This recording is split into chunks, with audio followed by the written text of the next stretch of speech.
Hello there. All right. I'm going to talk about Job Takhe Jaan. I'm pretty sure I butchered that. Job Takhe Jaan. And it basically means, let's see. As long as I am alive. Something like that. That's right. I'm about to monologue, son. Don't forget to like and subscribe. Job Takhe Jaan is another romance movie, but this one's actually more romance than anything else, even though they do have elements of other things. And again, it jumps around like crazy.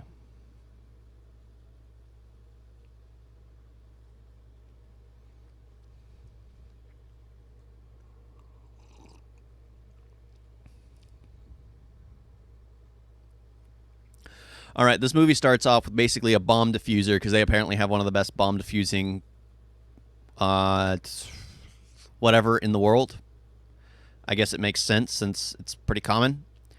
So it's his job to basically he's just fused 100 something bombs by himself without wearing any armor, and yeah, he just is willing to risk his life because that's the deal he made apparently, and he doesn't wear bomb suits or anything. He just goes in wearing his guard garb, whatever it is, the uniform, his uniform, and diffuses bombs. So it's actually pretty interesting. It's just like, okay, this is pretty cool. It's a bomb diffuser, and this the same annoying girl from Sultan, the wife. She's apparently a reporter and wants to stick along with him, and she gets attached to him. So it's basically one of those. She's supposed to be like a 20-year-old, I guess, in this movie, and he's like a 30, 40-year-old man because been years, and she's just really attracted to him. He's just not going to do it because he still loves his previous girl. And when you finally hear that, they of course go to the original movie where he falls in love. He sings. It's in London. You'll see a lot of these movies take place in London. I think. I don't know. But he's singing, and he basically wins her over because she doesn't want to marry a brown person. I think that's what she says. She doesn't want to marry a brown person. She wants a white dude. Yeah. But it's just like one of those things, just like, okay, cool. And he ends up winning her over. He eavesdrops on her. Yeah, as she's in a church. All these little things, just like, okay, this is he's being a little creepy, but it's whatever. And he continued to win her over, wins her affection.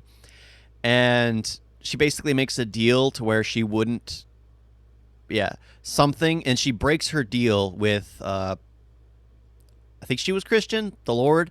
And he ends up getting in an accident or something happens.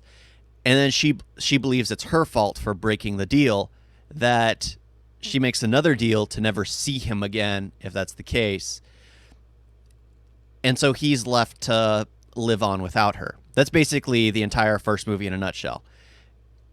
The entire flashback in a nutshell, which is literally a movie because it was, I think, an hour of the film. Yeah. But it's just like, I enjoyed the actress who played the original love interest. She was okay. It wasn't like the reporter, which is just, I don't know why. It's just like, what the heck? But yeah, so it goes back to the future where he's been for the past 10 years. Yeah, 10 years has been literally risking his life every day when he defuses a bomb just because the one who loved him and he loved left him because she broke a deal and made a new deal, which made them both suffer. So it was just like one of those things, just like, okay. So now he's risking his life, literally trying to commit suicide every day, and you're living a depressed, unhappy life because you are staying away from the only person you care about just because you broke a deal with the Lord because you think it's your fault that he got injured. Yeah, it just like, okay, whatever. There are a lot of leaps you have to jump through, but I guess it makes sense. But at the same time, like, okay, I absolutely enjoyed the movie. Don't get me wrong, but it's just like I'm a nitpicker. I'm a nitpicker, and it's just like I focus on those little things. I focus on those little things. Yeah. So basically, what happens from then on is just like he's been sacrificing his life, and he refuses to go to London to where she's at. He's living in India at the time. He refuses to ever go there. Refuses to ever go there. And the documentary that the reporter shoots gets recorded, and they're only going to sign off on it if he goes to London to basically tell his story in person, something like that. So he finally agrees and goes to London, only to get in an accident. And the thing that happens is the entire previous 10 years gets knocked out of his mind entirely. He forgets everything for the past 10 years and goes back to the previous accident where he was hit by a car, where she basically left him and everything, but he forgot it all. He forgot she left him. He forgot how to defuse bombs. He forgot all of that. So they finally get her back, the ex love interest back, and she's basically at a house with a white man and a little girl. So she has a family, I guess. She has a family and her dream white man. Yeah, because that was the guy she was previously engaged to and broke it off to be with the brown dude. And then it seems they make you think that she got back with the white dude. Yeah, and I'm using their words, so don't call me racist. They were the ones who said brown. They were the ones who said so. At least that's what it was in the subtitles. Who knows? Yeah, it might have been something else. But yeah. So it's just like one of those little things that just like they try to bait you when, of course, she's not with that person. She's just a family friend, and she's taking care. She helps out with the family. So it's just like they try to mislead you there because she's never been married. She stayed alone forever. And she starts living with the bomb defusing guy. I can't believe I forgot his name. Oh well, she starts living with him as if they were been married for 10 years, trying to trigger his mind to remember everything. But he doesn't remember. But he does feel something's off. He feels something off. And then there's a bomb at like one of the trains in London, and that's where everything gets triggered. He remembers how to defuse bombs. He remembers everything. He remembers who he is, and then everything kind of sinks onto him.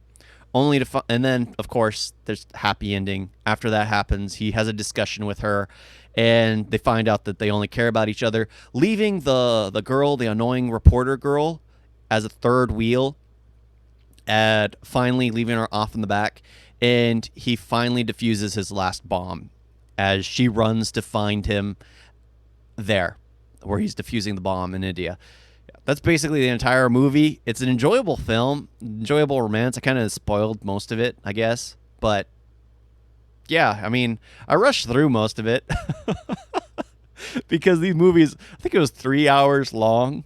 Yeah, 3 something, maybe 2, close to 3 hours. Yeah, and it's basically 2 movies.